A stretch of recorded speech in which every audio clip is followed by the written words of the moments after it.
परिचय। रेशे यानी पौधों और जंतुओं दोनों से प्राप्त किए जा सकते हैं। कुछ परिचित पौधे जैसे कपास, जूट और सन रेशों के प्रमुख स्रोत हैं।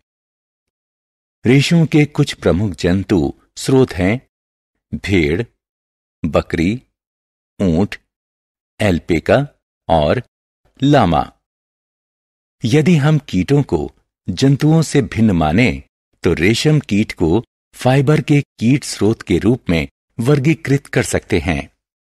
इस पाठ में हम पशु रेशों के बारे में विस्तार से जानेंगे, खासतौर पर ऊन के बारे में। उद्देश्य। इस पाठ के अंत में आप निम्न करने में सक्षम हो जाएंगे: ऊन की विशेषताएं बताना, भेड़ की ऊन का वर्णन करना, उन जंतुओं के बारे में बताना जिनसे ऊन मिलती है, भेड़ से ऊन प्राप्त करने की प्रक्रिया का वर्णन करना, रेशों से ऊन बनाने वाले संसाधन को समझाना। ऊन की विशेषताएं। ऊन प्रोटीन फाइबर होती है। यह ऐंठनदार और लचीली होती है। ऐंठन ऊन को फूला हुआ बनाती है और ऊष्मा को रोकने में सहायता करती है। ऊन नमी और ध्वनि को सोखती है क्योंकि यह खोखली होती है।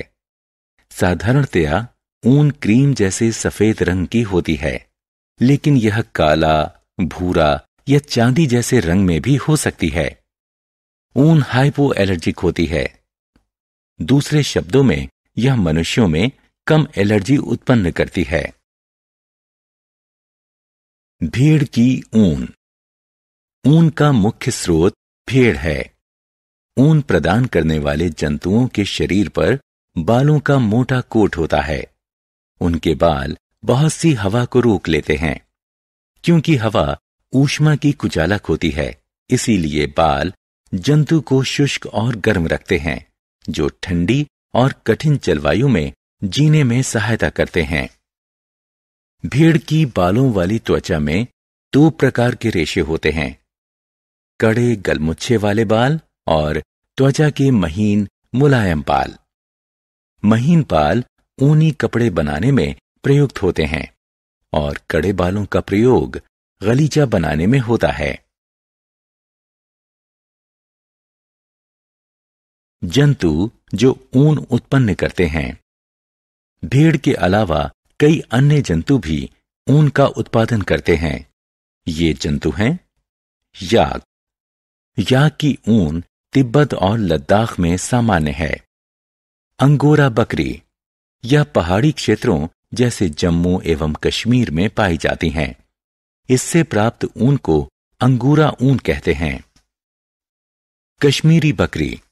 इससे प्राप्त ऊन बहुत ही मुलायम होती है और इसका प्रयोग शॉल बुनने में किया जाता है। ये शॉलें भारत में पश्मीना शॉल के रूप में विख्यात हैं। ऊंट। ऊंट के शरीर पर पाए जाने वाले फर का उपयोग भी ऊन के रूप में होता है।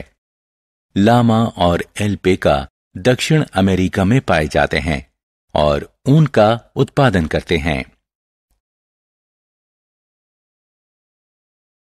रेशे से ऊन तक। ऊन की गुणवत्ता अच्छी होने के लिए भेड़ को अच्छा पोषक आहार खिलाना चाहिए। घास चरने के अतिरिक्त इन्हें मिश्रित दालें, मकई और ज्वार खिलाना चाहिए। इस तरह से पाली गई भेड़ों के शरीर पर बाल की मोटी परत विकसित होती है। इसे भेड़ की ऊन की परत कहते हैं और इससे ऊन प्राप्त होता है। रेशे का ऊन में संसाधन। आइए उस प्रक्रिया का अध्ययन करें जिसके द्वारा भेड़ से ऊन प्राप्त की जाती है। सबसे पहले भेड़ से ऊन की परत को उसके शरीर से उतारते हैं। इसके लिए एक मशीन का प्रयोग किया जाता है। मशीन की सहायता से भेड़ की ऊन की परत उतारने की प्रक्रिया को ऊन की कटाई कहा जाता है। ऊन की कटाई से भेड़ को पीड़ा नहीं होती, क्योंकि भेड़ की त्वचा की ऊपरी परत मृत होती है। साधारणतः बालों को गर्मी के मौसम में उतारा जाता है। इससे भेड़ अपनी बालों की सुरक्षात्मक कोट के बिना भी जीवित रह सकती हैं।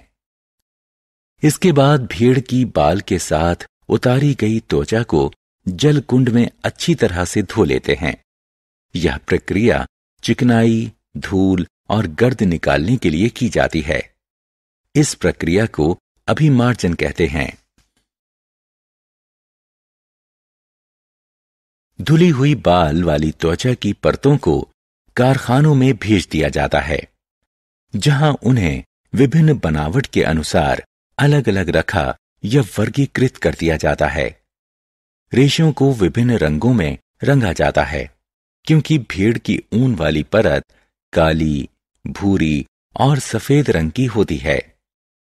रेशों को सीधा करके लच्छों में लपेट लिया जाता है और अंततः ऊन उपयोग के लिए तैयार है।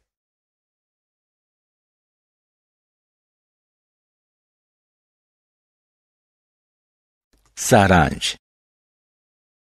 आइए हमने जो कुछ सीखा है उसे संक्षेप में दोहराएं। ऊन एक पशु रेशा है। इसे भेड़, बकरी, ऊंट, एल्पेका और लामा से प्राप्त किया जाता है। ऊन प्रोटीन रेशा है। यह ऐंठन युक्त और लचीला होता है। मशीन की सहायता से भेड़ के शरीर से त्वचा की परत से ऊन निकालने को ऊन की कटाई कहते हैं। चिकनाई, धूल और गर्द निकालने के लिए बाल युक्त त्वचा की धुलाई करने को अभिमार्जन कहते हैं।